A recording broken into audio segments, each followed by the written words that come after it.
Everyone, आप सबको फिर से एक नई वीडियो पर स्वागत है। आइए आज हम लोग देखते हैं कैलेंडर से रिलेटेड कुछ क्वेश्चंस और एकदम बेसिक कॉन्सेप्ट को भी क्लियर करते चलेंगे। आप लोग अगर में जीडी या सीजीएल की तैयारी कर रहे हैं, एमटीएस की तैयारी कर रहे हैं, तो बहुत ही लाभदायक होने जा रहा है ये क्लास। तो आप लोग शुरू से अंत तक एकदम अच्छी तरह से क्लास को अटेंड कीजिएगा और हाँ, बीच बीच में स्किप भी मत कीजिएगा, नहीं तो आपको समझ में नहीं आएगा। अगर मेरी वीडियो पसंद आएगा दोस्तों के साथ शेयर कीजिएगा, लाइक कीजिएगा। चैनल पर दोस्तों अगर मैं नए हैं तो चैनल को सब्सक्राइब कर लीजिएगा ताकि आपको इसी तरह के क्वेश्चन मिलते रहें। तो आइए स्टार्ट करते हैं। पहला क्वेश्चन है 15 अगस्त 1997 को कौन सा दिन था। तो इस तरह का क्वेश्चन अगर मैं पूछे, कोई भी डेट पूछे, तो आपको क्या करना है, तो बेसिक कॉन्सेप्ट को क्लियर अगर में हो तो आप इस तरह के क्वेश्चन को सिंपली सॉल्व कर लेंगे। तो आइए देखते हैं बेसिक कॉन्सेप्ट क्या है।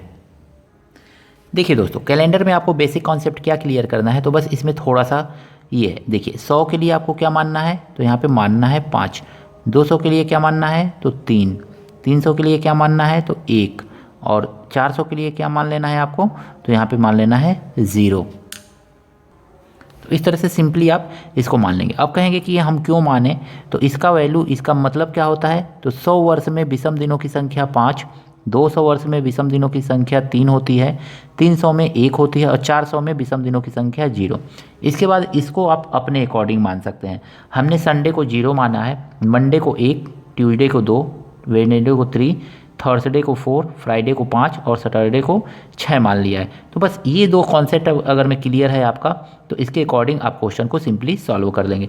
बस इसको ध्यान में रखिएगा। संडे मंडे इसको आप अपने अकॉर्डिंग भी लिख सकते हैं। संडे को 1 से शुरू करके 1 2 3 4 5 6 7 भी कर सकते हैं। हमने इसको 0 से शुरू किया है, आप 1 से भी शुरू कर सकते हैं। तो आइए देखते हैं क्वेश्चन को सॉल्व कैसे करते हैं। तो देखिए कह रहा है कि 15 अगस्त 1997, तो हमको 1997 को यहाँ पे देखना है। तो 1997 यानी 1996 का अंतिम दिन कौन सा होगा, 1996 का हमको यहाँ पे देखना है। तो 1996 को हमको देखने के लिए ना हम क्या करेंगे ना, इसको 400 से सबसे पहले डिवाइड कर देंगे। तो 400 से डिवाइड करेंगे तो 1600, तो पूरा पूरा कट जाएगा, लेकिन कितना आ जाएगा, तो 300 और प्लस 96 आ जाएगा। अगर मैं 400 से डिवाइड कर रहे हैं, इसको ब्रेक करेंगे तो इस तरह से, तो 1600 में 400 से पूरी तरह से डिवाइड हो जाएगा। 300 तो डिवाइड नहीं होगा, तो इसके लिए हमने अभी आपको बताया, इसके लिए क्या लिखना है आपको, तो 1 लिखना है। अब इसको 4 से भाग दे देना है। तो 4 से जब भाग देंगे इसमें ना, तो 4 दूनी 8, अब प्लस करके लिख देना, 4 दूनी 8 और 4 चौको 16। अब प्लस इस 96 को, यानी 96 300 साल में विषम दिनों की संख्या 1, 96 साल में विषम दिनों की संख्या 24 प्लस 96, इतना होता है विषम दिनों की संख्या हो जाएगी, क्योंकि इसमें 24 ठो फरवरी वाला आ जाएगा और 96 इसके ही दिन होंगे। तो इस तरह से इसको प्लस करेंगे, 6 4 10 1 11, यानी कि ये आ गया 11 का 1 और 9 2 11 1 12, 121 आ गया। 121 को 7 से भाग दे दीजिए बस। तो 7 से अगर मैं आप इसको काटेंगे तो यहाँ पे भाग दे लीजिए, 121 को 7 से डिवाइड कर लीजिए।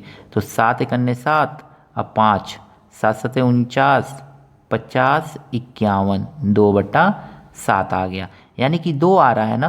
तो हमने आपसे गोला बनवाया था और यहाँ पे लिखा था 0 के लिए संडे, मंडे और 2 के लिए ट्यूसडे, यानी कि 1996 31 दिसंबर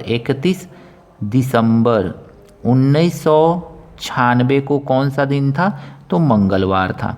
बस इतना आपको, मंगलवार, इतना आपको निकाल लेना है। अब इसको निकालने के बाद आपको क्या करना है, तो अब आना है 97 वाले में। तो 97 वाला हम देखेंगे कैसे निकालेंगे। तो यहीं पे थोड़ा सा इसको देखने का प्रयास करते हैं।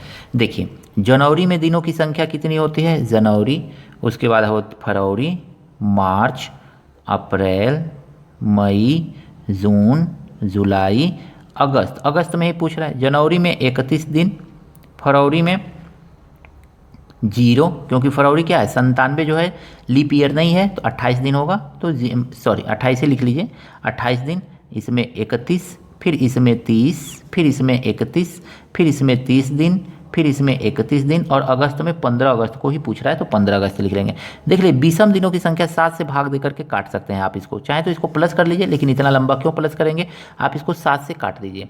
तो इसको अगर मैं जब 7 से आप डिवाइड करेंगे ना, तो 7 चौको 28, 29 30 31, विषम दिनों की संख्या 3, 7 चौको 28 0, फिर इसमें विषम दिनों की संख्या 7 से 3, इसमें 2, इसमें 3, फिर इसमें 2, फिर इसमें 3 और 7 दूनी 14 1, ऐसे आ गया। अब देखिए आप इसको सॉल्व कर लीजिए। 3 3 6, 6 1 7, एक बचा यहाँ पे, 7 कैंसिल, एक बचा, फिर 3 1 4, 4 2 6, 6 1 7, 3 बचा। तो बस यही 3 बच रहा है। तो अब 3 बच रहा है ना, तो आपको करना क्या है इसको, तो बस सिंपली इस 3 को लिख करके नीचे 7 लिख लेना है। अब 3 लिख लेना आप, तो आपको कौन सा दिन मिला था, मंगलवार मिला था ना लास्ट दिन, तो मंगल से 3 दिन आगे चले जाइए। तो बुध, बृहस्पतिवार, शुक्रवार, यानी कि मंगल से आपको 3 दिन और आगे जाना है। तो मंगल के बाद पड़ेगा बुधवार, बुधवार के पड़ेगा बुध, उसके बाद पड़ेगा बृहस्पतिवार, उसके बाद पड़ेगा शुक्रवार। तो यही आपका जो शुक्रवार है यही आपका आंसर हो जाएगा। तो सिंपली आप इस तरह से लॉजिक लगा करके क्वेश्चन को आसानी से सॉल्व कर सकते हैं। ऑप्शन नंबर बी जो है इसका सही है। तो आई होप ये कैलेंडर वाला कॉन्सेप्ट जो है आपको अच्छी तरह से समझ में आया होगा। एक बार कमेंट करके बताइएगा कि ये कैलेंडर का कॉन्सेप्ट आपको कैसा लगा। इस पर अगर मैं आपको कहेंगे तो इस पर और भी ज़्यादा वीडियो बना करके हम वीडियो बना देंगे। और ये आपका SSC CGL, SSC GD, MTS में इस तरह के क्वेश्चन अक्सर पूछे जाते हैं। तो आई होप आपको वीडियो पसंद आया होगा। दोस्तों के साथ शेयर कीजिएगा, लाइक कीजिएगा। चैनल पर नए हैं दोस्तों तो चैनल को सब्सक्राइब जरूर कर लीजिएगा। मिलते हैं नए वीडियो में कुछ नए प्रश्नों के साथ।